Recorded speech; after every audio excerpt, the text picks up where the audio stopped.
Asante sana, nashukuru tena kwa nafasi ambao nimepewa ili niweze kuwakosoa kwa yale ambayo wametoa kuyazungumza.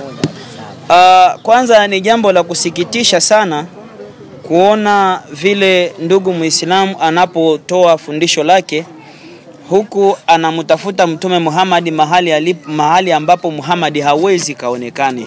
Hii jambo kwanza lieleweke ya kwamba Muhammad usimtafute katika kitabu cha Danieli jamanini. Kitabu cha Danieli umeunda sura 2 katika kitabu kile cha Danieli. Yaani umeunda sura ile ya sura ya 2 pamoja na sura ile ya 7 ambavyo umeviambatanisha. Na katika kuambatanisha kwako umepotelea mahali fulani, na hapo ndio nakuja ili niweze kukurekebisha na kukuweka kwenye mstari wa usawa. Kitabu cha Danieli sura ya 2 kinazungumzia nyama 4. Na hizi nyama 4 ilikuwa ni unabii ambao ulipewa, ilikuwa ni ndoto ambao huu Nebukadneza mfalme wa Babeli aliota usiku, akatafuta vijana ili waweze kumfasiri. Danieli akaja ili aweze kumkumbusha ndoto ile ambayo aliyoiota na kumtolea maana ya ndoto ile ambayo aliyoiota. Katika kitabu kile wanatuonesha nyama 4. Namna vile umetoa kuzikariri haina maana tena nizikariri, kwa kuwa umezungumza na umezitaja namna vile zilivyofuatiliwa katika kitabu kile cha Danieli sura yake ni ya 7. Mahali ambako ukapotelea ni katika pembe zile 10 ambazo Danieli kazieleza. Ndio maana hapa na kuweka chuoni na lazima unifuate kwa kuwa mimi ni mwalimu wako. Kitabu cha Danieli sura yake ni ya 2, twende kwenye aya ya 43 ili niweke chuoni. Inasemaje hiyo? Nayo inasema hivi. Naam. Na kama vile ulivyokiona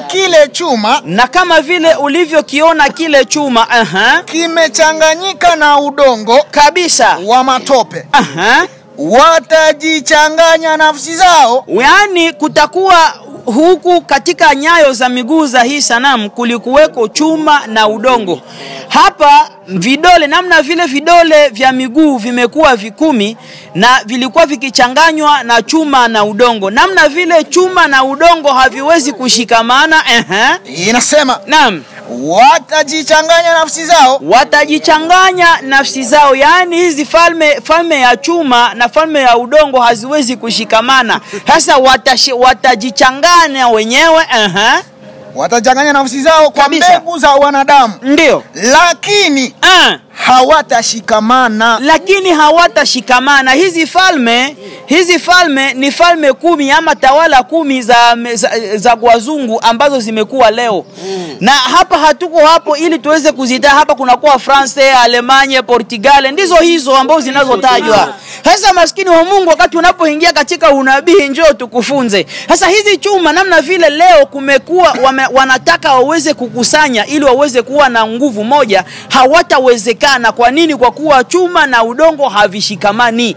Ndio maana andiko inasema ya kwamba namna vile ulivyoviona hiyo chuma na udongo ndivyo vile wale wafalme hawatashikamana, kwa kuwa chuma haiwezi kushikamana pamoja na udongo. Maliza baba. Inasema naam, kama vile chuma kisivyoshikamana na udongo. Na katika siku za wafalme hao. Sasa katika siku za wafalme wale, katika utawala wa wale wafalme, Mungu wa mbinguni atafanya nini? Atausimamisha ufalme ambao hautaanguka. Mungu atausimamisha ufalme ambao hautaangushwa milele. Wala ndio watu wengine hawataachiwa enzi yake. Baada ya ule ufalme ambao Mungu atausimamisha, watu wengine hawataachiwa enzi yake. Bali naam, utavunja falme hizo zote. Hivi leo jamanini tuwe na akili. Huu falme wakati utakapokuja utakuja kwa malengo ya kuvunja falme hizi zote. Inasema hivi. Naam. Itavunja falme zote. Bali 44 baba. Inasemaje? Utazivunja vipande vipande kabisa na kuziharibu. Ndio. Nao utasimama milele. Na huu ufalme utasimama milele na milele. Inatosha jamanini, ufalme wa Muhammad umesimama milele na milele. Paka sahi. Sasa huu hapo ndio ambao mmepotea. Huu ufalme unalinganishwa na jiwe ambalo lililochongwa huko mlimani. Jiwe ambalo halikuchongwa kwa mkono wa mwanadamu. Na huu jiwe ndio itakao kuja ili uweze kupiga hizi falme zote. Na hii jiwe, maandiko matakatifu inaeleza wazi ya kwamba jiwe hili si mwingine bali ni Yesu Kristo mwenyewe. Msomaji, nipe kitabu kile cha Petro wa kwanza 2:7. Nilijua ya kwamba hawa mabwana hawajasoma. Petro wa kwanza, huu si Muhammad usimtafute hapo. Inasemaje? Petro wa kwanza 2:7 inasemaje? Inakuja inasema hivi. Naam. Hii ni Biblia kabisa. Hii ni Biblia. Kitabu ni cha Petro wa kwanza. Petro wa kwanza 2:7 baba. 2:7 yake inasema hivi. Inasemaje hiyo? Basi heshima hii ni kwenu ninyi mnaoamini. Ndio. Bali kwao wasioamini, jiwe walilokataa waashi. Jiwe walilokataa waashi limekuwa jiwe kuu la pembeni. Hili jiwe limekuwa jiwe kuu la pembeni. Hii jiwe ambalo lililochongwa mlimani, hii jiwe lililochongwa mlimani ambalo hakuna mwanadamu ambaye alilichonga, lilikuja na kuvunja mamlaka yote ya duniani humo.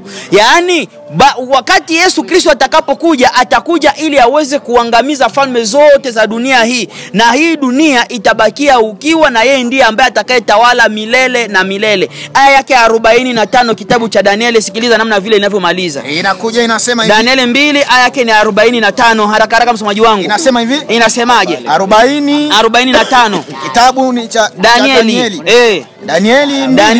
Danieli 2 aya yake ni 45. Inakuja inasema hivi. Inasemaje hiyo? Haraka msomaji wangu. Danieli 2:45 inasema. Inasemaje? Inasema na kama vile ulivyoona ya kuwa jiwe lilichongwa mlimani. Ndio. Bila kazi ya mikono kabisa, na ya kuwa lilivunja kile chuma. Hii utawala ilikuja kwa malengo ya kuvunja ile chuma na ile shaba na ule udongo kabisa, na ile fedha, ndio, na ile dhahabu.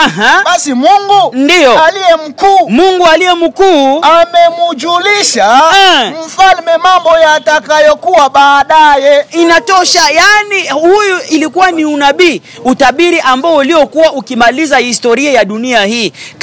Kama kweli hili jiwe imekuwa Muhammad, je, tawala hizi zimekwisha? Na je, utawala Muhammad unaendelea? Na je, yeye amekuja ili aweze kutawala serikali? Hapana. Lakini Yesu atakuja ili aweze kutawala dunia yote, na kutakuwa amani milele na milele. Wakati alipokuwa anafanya expose, akaniuliza swali.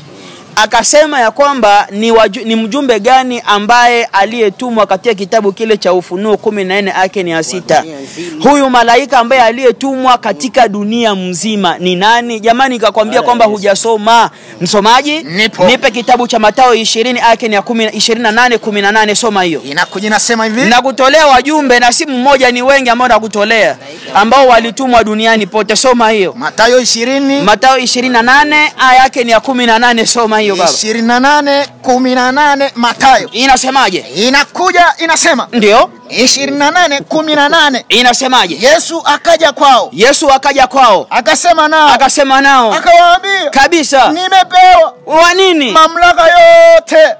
Nimepewa mamlaka yote. Wapi? Mbinguni na duniani Yesu amepewa mamlaka. Basi enendeni. Wapi? Mukawafanye mataifa yote. Hawa ndio wajumbe ambao Yesu akawatuma. Enendeni mukafanye mataifa yote. Muhammad alitumwa kwa Waarabu jamani. Alitumwa kwa Waarabu, na kama alitumwa kwa Waarabu hakutumwa kama nabii wa Mungu. Mahali ambako mmekosea ni kumfanya huyu mtume ambaye ametumwa kwa Waarabu mumfanye awe mtume wa Mungu. Hapo mmekosea. Lakini Yesu aliwatuma wanafunzi wake waende kwa mataifa yote. Inasema, naam, nimewatuma. Yesu anasema, enendeni. Ndio. Enendeni. Naam. Mkawafanye mataifa yote kabisa kuwa wanafunzi wangu. Mkafanyeje? Mkiwabatiza. Na hapa wanatoa shurti, muwabatize, hapana muwasilimishe. Muwabatize. Mkiwabatiza kuwabatiza ndio kwa jina la Baba kabisa, Mwana na Roho Mtakatifu. Maliza baba. Inasema naam, na kuwafundisha kuyashika yote ambayo Yesu amewaamuru mitume wake. Na tazama, ndio mimi nipo pamoja nanyi ndio siku zote hata ukamilifu wa dahari. Inatosha.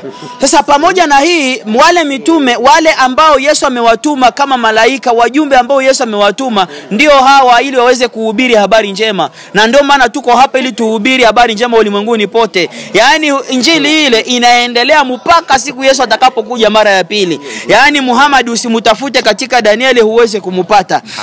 Pamoja na hili, mimi hoja yangu iko hapo ni kwamba huyu mtume ambaye amekuja kutangaziwa na pande la pili kana kwamba ndiye mtume wa walimwengu wote ni uongo. Kwa kuwa Muhammad hawezi kuwa nabii wa Mungu. Pamoja na kwamba Yesu mwenyewe alitupatia nimepana sifa ambazo mtume wa Mungu anaweza kuwa nazo. Moja, aitike na akubali ya kwamba Yesu ni mwana wa Mungu.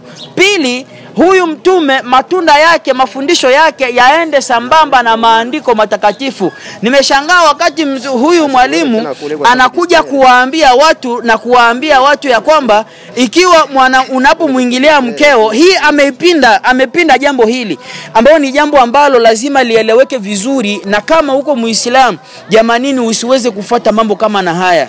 Kile kitabu cha Mkweli Mwaminifu baba, Mkweli Mwaminifu. Mkweli Mwaminifu, hapo ndipo narudi. Mkweli Mwaminifu, twende hapo msomaji wangu. Ndio. Kwenye page yake ile ya 206. 206 hadithi yake ile ni ya 468. Sikiliza namna vile anavyozungumza. Huyu mtume eti ambaye ametumwa kwa watu wote. Soma hiyo. Anapomwingilia mmoja wenu mkewe, yani unapomwingiliwa mke wako, huyu bwana akazungumza uongo, maneno ambayo haiko. Unapomwingilia mkewe, basi asitazame kwenye tupu. Yani usitazame kwenye tupu la mkeo. Kwa nini? Inasababisha nini? Inasababisha mtoto kuwa upofu. Ni mtoto ndiye atakaye kuwa mpofu? Hapana, mtu kuwa ndiye atakaye kuwa mpofu. Ni mtoto. Yaani mtoto ambaye atakayezaliwa baadaye ndiye ambaye atakaye kipofu. Usidanganye watu. Sasa hii ni uongo ambao umetangazwa ulimwenguni pote na watu wanatazama na wanasema amina baadaye. Ndio maana tukasema hii dini jamani, na huyu mtume ni muongo kabisa. Akamalizia akasemaje? Inasema, naam, na wala musizidishe maneno mengi. Na wala wakati unapomwingilia mkeo usizidishe maneno mengi. Wakati unapomwingiliana, unaona, wakati unapoingiliana. Kwa nini? Kwani inasababisha mtoto kuwa nani? Kuwa bubu. Unaona, huu ni uongo mwingine ambao unasambazwa ulimwenguni pote, na ni huyu mtume Muhammad ndiye ambaye anazungumza maneno haya. Sasa pamoja na hili hatuwezi kumkubali huyu mtume. Baki na hicho kitabu msomaji, twende kwenye ukurasa wake wa 42. Sikiliza tena vituko vingine. Ukurasa wa 42. Unakuja inasema hivi. 42 kwenye hadithi yake ya 74. Hiki ni kitabu cha mtume. Sikiliza, huu ni mtume Muhammad. Sasa uongo kama na huu hatuwezi kunyamaza kimya jamanini. Twende, anasemaje? Anasema, naam, anamjia mmoja wenu shetani katika sala. Sikiliza, anamjia mmoja wenu shetani katika sala. Yaani kwa Waislamu wakati wanaposali shetani anawajia. Wanaposema Allahu Akbar, anasema shetani anawajia shetani. Anafanya nini? Anawajia shetani. Ndio. Katika sala yao hiyo. Basi anamupuliza. Wapi?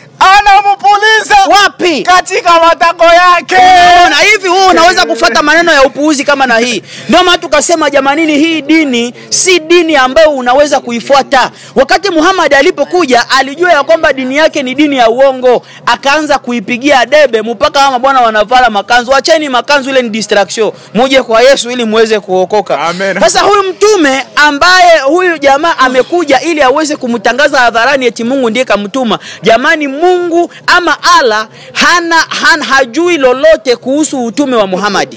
Kwa nini nasema hivi? Msomaji, nipe kitabu cha Qur'ani 4:79. Sikiliza vitu hapa. Inakuja inasema hivi. 4:79 msomaji wangu. Kitabu ni cha Qur'ani. Sikiliza kwa nini nasema kwamba Mungu hajui na hana hata information, hana habari kwa utume wa huyu Muhammad. Na kama habari atakuwa nayo, Allah hatakuwa ndiye ambaye amemtuma Muhammad. Soma hiyo 4:79. Sikiliza. Inasema 4:79 baba. 4:79. 79. Inakuja inasema. Inasemaje hiyo? Hiki ni kitabu cha Qur'ani. 4:79. Naam. Wema uliokufikia umetokana kwa Mwenyezi Mungu. Sikiliza, wema uliokufikia umetokana na Mwenyezi Mungu. Twende. Na ubaya uliokufikia unatoka nafsini mwako. Kabisa. Mwenyewe umefanya mambo hata yakakufikia hayo. Kabisa. Nasi tumekupeleka kwa watu. Soma vizuri hapo. Nasi. Sikiliza hii pointi. Nasi. Nasi. Ndio. Tumekupeleka kwa watu. Nasi tumekupeleka kwa watu. Hapa lazima uzingatie Swahili vizuri. Kuna nasi ambao wamempeleka Muhammad kwa watu. Kuwa mtume. Kuwa mtume. Yani nasi, hii nasi ndio ambao imempeleka Muhammad kuwa mtume kwa watu. Na Mwenyezi Mungu. Sasa Mwenyezi Mungu ni nani? Ni shahidi wa kutosha. Hivi nani kamtuma Muhammad kwa watu? Ni Mwenyezi Mungu ama ni hawa nasi? Ndio maana tukasema jamanini, lazima iweze kueleweka vizuri.